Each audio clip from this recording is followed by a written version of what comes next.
Hi hello छोड़ो, हरे कृष्णा बोलो। ये देवरानी और ये जेठानी, हमारी वीडियो आपको पसंद आए तो लाइक सब्सक्राइब एंड शेयर।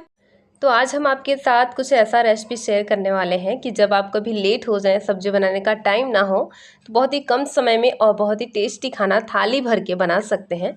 तो चलिए, सबसे पहले हमने चना का दाल ले लिया है, उसको हम पहले अच्छे से वॉश कर लेंगे और 2-3 पानी धो के उसके बाद हम इसको देखिए धो लिए हैं और अब ला के इसमें हम पानी डाल के इसको भिगो के रख देंगे थोड़ी देर।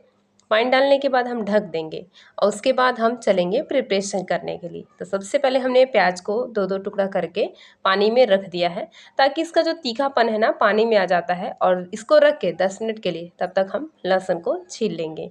जब तक हम लहसुन को छीलेंगे तब तक हमारा प्याज जो है ना उसमें से तीखापन छोड़ दिया रहेगा, और उसके बाद हम प्याज को कट करेंगे ना तो आँख में लगेगा भी नहीं। तो चलिए, हमारा लहसुन छिल चुका है। उसके बाद हम आ जाएंगे, इसके छिलके उतार के इसको रफली चॉप कर लेंगे। और हमारा लहसुन भी तैयार है, प्याज भी तैयार है। उसके बाद हमने 2 टमाटर लिया हुआ, उसको भी हम रफली चॉप कर लेंगे। हमें बहुत बारीक कट करने की ज़रूरत नहीं है इसमें, और बहुत जल्दी हम खाना बना रहे हैं, इसके लिए हम सबको रफली चॉप कर लिए हैं।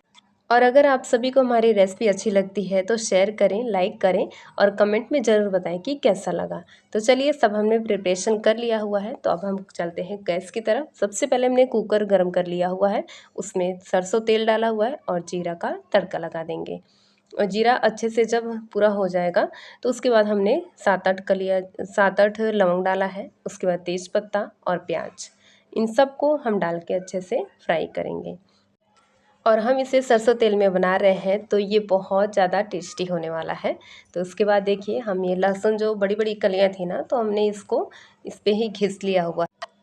तो चलिए, हमने लहसुन को भी क्रश कर लिया है और टमाटर भी है हमारा तैयार है। तो देखते हैं हमारा प्याज कहाँ तक पहुँचा। तो ये देखिए, हमारा प्याज इतना फ्राई हो चुका है, भुन चुका हुआ है।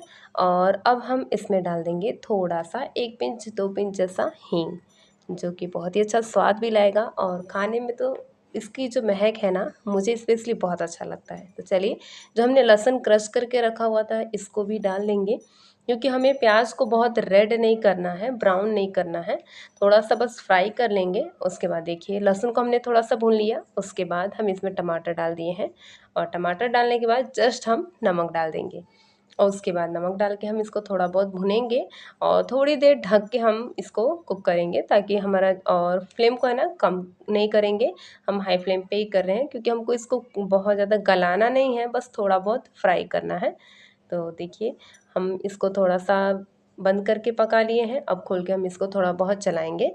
और उसके बाद हम जब इसको अच्छे तरीके से भून लेंगे तो हम इसमें घर के बेसिक मसालों को डालेंगे, जो बेसिकली सारी सब्जियों में पड़ती हैं। तो हल्दी डाल दिए हैं, फिर लाल मिर्चा डालेंगे अपने टेस्ट अकॉर्डिंग, आप जितना डालना चाहें। उसके बाद हमने 1 चम्मच धनिया पाउडर डाला हुआ है, धनिया और जीरा का दोनों मिक्स पाउडर है। और ये देखिए, पूरा तेल जो है ना सेपरेट होने लगा हुआ है, अच्छी तरीके से भून चुका हुआ है जो जितना हमने मसाला डाला था। और ये इसमें थोड़ा सा हमने डाला है होममेड गरम मसाला, जो हमने घर पे ही बनाया हुआ है। और गरम मसाला हमने डालने के बाद हम ये चना दाल डाल देंगे, क्योंकि सारे मसाले भुन चुके हैं, ऑयल सेपरेट होने लगा है। तो हम चने दाल को डाल के भी कुछ देर इसी तरीके से हम भुनेंगे।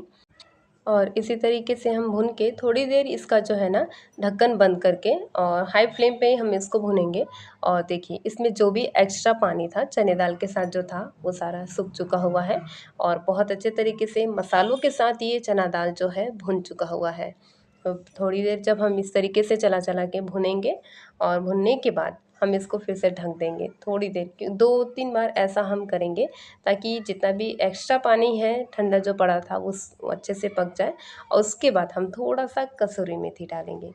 तो सब्जियों में जान आ जाती है, ऐसा लगता है कि कसूरी मेथी तो एकदम ज़रूरी है, जो सब्जी को स्वाद को बढ़ा देती है। और अगर धनिया पत्ता ना हो तो ये तो ज़रूर ही डालें, और अच्छा लगता है देखने में भी और खाने में भी। तो चलिए, हम चने दाल को अच्छी तरीके से भून लिए हैं। तो अब हम इसमें ऐड कर दिए हैं गर्म पानी, ठंडा पानी ना डालें, क्योंकि जो हमारी कुकिंग होती है वो रुक जाती है ठंडा पानी यूज़ करने से। तो हम इसमें गर्म पानी डालने के बाद अच्छे से मिक्स करने के बाद हम इसको बंद कर देंगे। और बंद करने के बाद हम इसमें हाई फ्लेम पे 3 सीटी लगवाएंगे। देखिए, हम बता रहे हैं 3 सीटी हाई फ्लेम पे लगवाएंगे। तो इसमें हम हाई फ्लेम पे 3 सीटी लगाने के बाद थोड़ा सा फ्लेम को जो है ना मीडियम कर देंगे। बहुत लो फ्लेम पे भी हम इसको नहीं, क्योंकि हमको घोलना नहीं है पूरा चने को, थोड़ा थोड़ा खड़ा रहता है ना, तो खाने में भी बहुत अच्छा टेस्ट आता है। हम इसको पूरी दाल की तरह हमको नहीं बनाना है। इसके लिए हाई फ्लेम पे हम 3 सीटी लगवाएंगे, उसके बाद से थोड़ा सा मीडियम करके हम इसमें 5-6 सीटी तो आप लगा ही देंगे, तो बहुत अच्छी तरीके से कुक हो जाएगा। और जब तक हमारा चना दाल का तड़का कुक हो रहा है, सीटी लगता है, तब तक हम थोड़ी सी सब्जी की जगह पे हम कुछ बना रहे हैं। बहुत ही झटपट तैयार हो जाता है और बहुत मतलब 10 मिनट में आप इसको बना लेंगे। तो हम इसकी तैयारी कर लेते हैं। सबसे पहले हमने बैगन को धो लिया है और धोने के बाद हम इसको पीसेस में कट कर लेंगे। और ये है ना, फ़िश फ्राई करते हैं जो लोग, वो जानते होंगे, और उस तरीके से ही इसको बनाया जाता है। आप इसको घर पे बना के एक बार ज़रूर ट्राई करिएगा। जो एक बार खा लेगा ना, वो बार बार खाने के लिए कहेगा। सच में ये रेसिपी ऐसी है। और जो बैगन नहीं खाते हैं ना, बैगन को अवॉइड करते हैं, अगर एक बार ये आप उसने टेस्ट कर लिया ना, तो वो भी बैगन का दीवाना हो जाएगा कि हाँ, मुझे वो रेसिपी बना के दीजिए। एक बार आप हमारे कहने पे एक बार ज़रूर बनाइएगा। तो अब कट करने के बाद हम इसमें डाल रहे हैं स्वाद अनुसार नमक, मिर्चा, और इसमें हल्दी डालेंगे। और इन सब को एक ही में मिक्स करके हम उसके बाद थोड़ा सा बेसिक मसाला भी डाल देंगे। और थोड़ा सा इसमें हमने सरसों का तेल इस्तेमाल किया हुआ है, ताकि सारे जो मसाले हैं बहुत अच्छे तरीके से कोट हो जाए। और इन सबको मिक्स कर लें बहुत अच्छे तरीके से, चारों तरफ अच्छे से बराबर मसाला लगे, ताकि और नमक भी जो है ना वो इक्वल उसमें स्प्रेड हो जाना चाहिए। तो चलिए, हमने बहुत अच्छे से मिला लिया है और तवा गर्म करने के लिए रख दिया हुआ है। इसको तवा पे ही बनाएंगे, कढ़ाई की ज़रूरत नहीं है। इसको हम तवा पे सबसे पहले तवा गरम करके इसमें सरसों तेल ही डालेंगे। सरसों तेल से ना सब्जियों का स्वाद एकदम दुगना हो जाता है। तो चलिए तो देखिए, इसमें हम रख देंगे इन सबको तवे पे, और एक एक करके सबको रख देंगे और इसको हम धीरे धीरे उलट पलट करके तैयार करेंगे। तो जिसने भी ये रेसिपी खाई है वो कमेंट करके ज़रूर बताइएगा कि हाँ, आप लोगों ने ये खाई है। और जो नहीं खाया है वो एक बार तो ज़रूर ही ट्राई करेगा। तो चलिए, हमने सारे रखने के बाद हम इसमें सरसों तेल ऊपर से थोड़ा सा डाल देंगे और इसको थोड़ा सा मीडियम फ्लेम पे इसको कुक करेंगे। बहुत हाई फ्लेम पे नहीं करना है, क्योंकि जल सकता है। तो देखिए, हम इसमें थोड़ा सा ऑयल डालने के बाद इसको ढक देंगे, ढक के पकाएंगे। और थोड़ा सा इसको हाई फ्लेम पे नहीं करेंगे, लो फ्लेम कर देंगे। और देखिए, हमारा जो है थोड़ा सा एक साइड का कुक हो चुका है, तो हम इसको पलट के देखेंगे पहले कि हुआ है कि नहीं।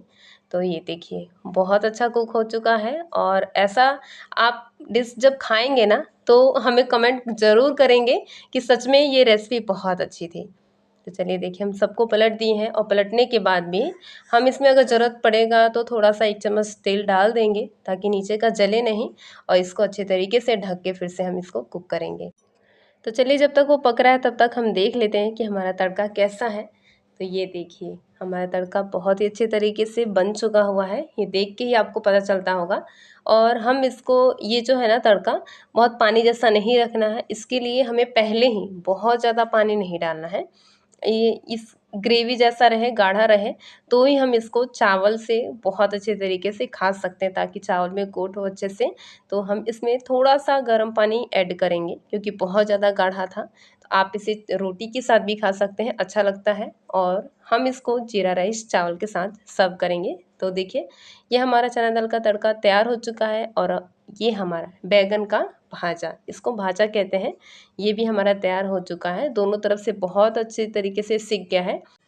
तो चलिए, एक हम इसको कट करके भी आपको दिखा देते हैं कि ये बिल्कुल भी कच्चे नहीं हैं और बहुत जल्दी पक जाता है।